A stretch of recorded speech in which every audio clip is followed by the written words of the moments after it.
Okay guys, I'm back with another video. எல்லாருக்கும் வணக்கம். So hopefully பாத்தீங்கன்னா எல்லாரும் சேஃபா இருக்கீங்க நம்புறேன். இந்த வருஷம் ஸ்டார்ட் ஆயிட்டு தமிழ் சினிமா பயங்கர டவுனா போகிறது எல்லாருக்கும் தெரியும். பெருசா எந்த படமே சொல்லிக்கிற அளவுக்கு இல்ல இந்த வருஷம் ரிலீஸ் ஆன படங்கள்.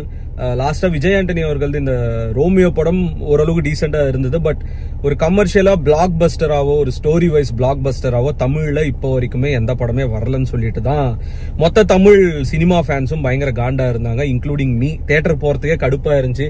என்னடா 4-5 படம் ரிலீஸ் பண்றாங்க, கோடிக்கணக்கில் செலவு பண்றாங்க, இல்ல இந்த படம் ரிலீஸ் பண்றதுக்கு முன்னாடி இவங்களாம் உட்காந்து ப்ரிவியூ பண்றாங்களா இல்லையா, மக்களுக்கு பிடிக்குமா பிடிக்காது அப்படின்னு எதுவுமே இல்லாம ரிலீஸ் பண்றாங்களோ அப்படின்னு சொல்லிட்டு கைண்ட் ஆஃப் மனசுக்கு வருத்தமா இருந்தது.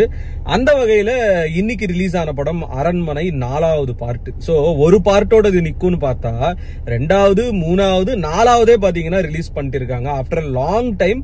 வெயில் பாத்தீங்கன்னா இட்ஸ் லைக் வேற லெவல் கைஸ். எனக்கு இந்த வெயில் பார்க்கும்போது தான் இந்த பாட்டு ஞாபகம் வருது. சூரியன் தேவையில்ல வித்துடலாமா, ராத்திரிய மட்டும் நம்ம வச்சுக்கலாமா. ஆனா இந்த வெயிலையும் பாத்தீங்கன்னா ஹவுஸ்ஃபுல் ஆகிற அளவுக்கு வந்து பாக்குறாங்கன்னா இட்ஸ் சம்மர் லீவ் டைம். 2வது என்னன்னா ஆஃப்டர் லாங் கேப் இந்த வருஷம் ஸ்டார்ட் ஆயிட்டு ஒரு சூப்பரான ஒரு பாக்ஸ் ஆபீஸ் கலெக்ஷன் கொடுக்குற ஒரு படம் சுந்தர்சி எடுத்திருக்காரு.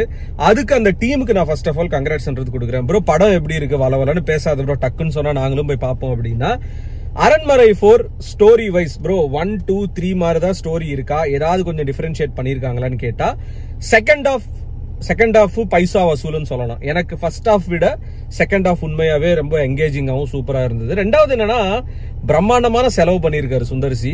சிஜி ஒர்க்கா இருக்கட்டும், விஎஃப்எக்ஸ் திங்ஸா இருக்கட்டும், அப் டு த மார்க்னு சொல்றதை தாண்டி ஃபர்ஸ்ட் செகண்ட் தேர்ட் பார்ட்ஸ் விட இந்த படத்துல பாத்தீங்கன்னா சிஜி ஒர்க்ஸ் விஎஃப்எக்ஸ் ஒர்க்ஸ் உண்மையாவே நல்லா இருக்கு.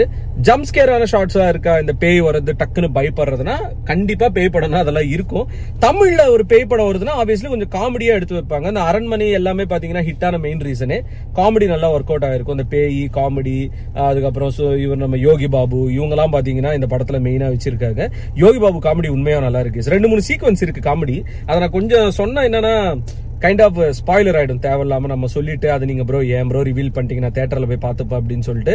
யோகி பாபு காமெடி உண்மையாவே நல்லா ஒர்க் அவுட் ஆயிருக்கு. நம்ம ஹிப்ஹாப் தமிழா ப்ரோ ரொம்ப நாள் கழிச்சு அவரோட மியூசிக் மறுபடியும் தியேட்டர்ல பாத்தீங்கன்னா கேட்கறதுக்கே அவ்வளவு ஃப்ரெஷ்ஷா இருந்தது. இவ்வளவு பெரிய என்ன சொல்றதுன்னா ஒரு கேப் அவர் எடுத்துட்டாரு. பட் ஒரு சூப்பரான பேங்கரா மறுபடியும் வந்தாரு. இது ரொம்ப ஒரு வருஷத்துக்கு மேல கஷ்டப்பட்டு எடுத்த படம் போல. அண்ட் தமனா ஆப்வியஸ்லி சுந்தர்சி படம்னா கிளாமருக்கு பஞ்சமே இருக்காது. தமனா கூட சேர்ந்து ராஷி கண்ணாவும் இருக்காங்க. அண்ட் படத்தோட செகண்ட் ஆஃப் எண்ட்ல பாத்தீங்கன்னா ஒரு சூப்பரான ஒரு கேமியோ ரோல் ஒருத்தவங்க பண்ணிருக்காங்க. ஒரு டான்ஸ் ஆடுவாங்க ஒரு சாங்குக்கு. அது பாத்தீங்கன்னா விச் இஸ் டோட்டலி அன்எக்ஸ்பெக்டட். யாருமே எக்ஸ்பெக்ட் பண்ண மாட்டாங்க அந்த ஒரு பர்சன் வந்து கேமியோ ரோல் பண்ணுவாங்க அப்படின்னு சொல்லிட்டு. ஓவராலா கைஸ் ஒரு 4 மாசம் இந்த ஒரு இப்ப ஏப்ரல் மே மாசம் ஸ்டார்ட் ஆயிடுச்சா, இத்தனை மாசமா இந்த வருஷத்துல ஒரு நல்ல ஒரு மீல்ஸ் சாப்பிடுற மாதிரி ஒரு சந்தோஷமா இருந்துச்சு இந்த படம் பாக்குறதுக்கு.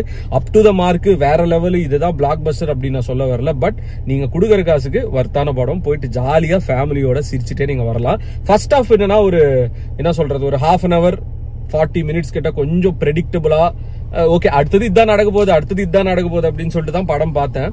செகண்ட் ஹாஃப்ல இருந்து அப்படியே நம்ம செம்ம எங்கேஜ்மெண்டா எடுத்துன்னு போயிட்டு எங்கேஜிங்கா எடுத்துன்னு போயிட்டு சூப்பரா முடிச்சிருக்காங்க படத்தை. அண்ட் நிறைய ஒர்க் பண்ணிருக்காங்க. சிஜி ஒர்க்லாம் இப்போ மியூசிக் ஒர்க் அவுட் ஆயிருக்கு. அண்ட் கிளாமரும் படத்துல இருக்கு.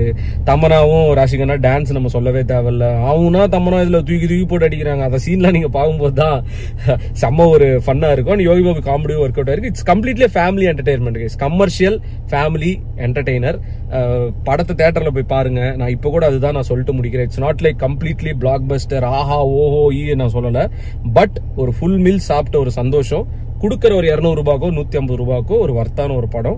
நல்லா சிரிச்சிட்டு ஜாலியா மைண்ட் ஃப்ரெஷ்ஷா வச்சுட்டு வரலாம். எதுவும் எக்ஸ்பெக்டேஷன்ஸ் இல்லாம போங்க.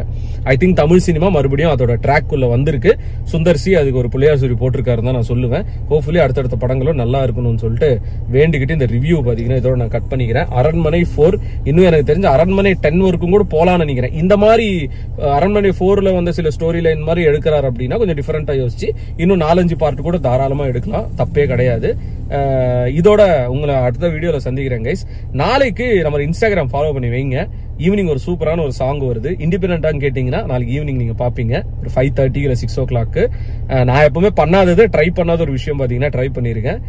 Piece out and stay safe guys. Bye. Thalapathy கோடான கோடி ரசிகர்களின் என்றும் அறிவதி பிக் ஷாட் இவர் பிளாக் பஸ்டர் வந்த மகுமதி இக்னோர் நெகட்டிவ் வெட்ட சொன்ன தங்க தளபதி.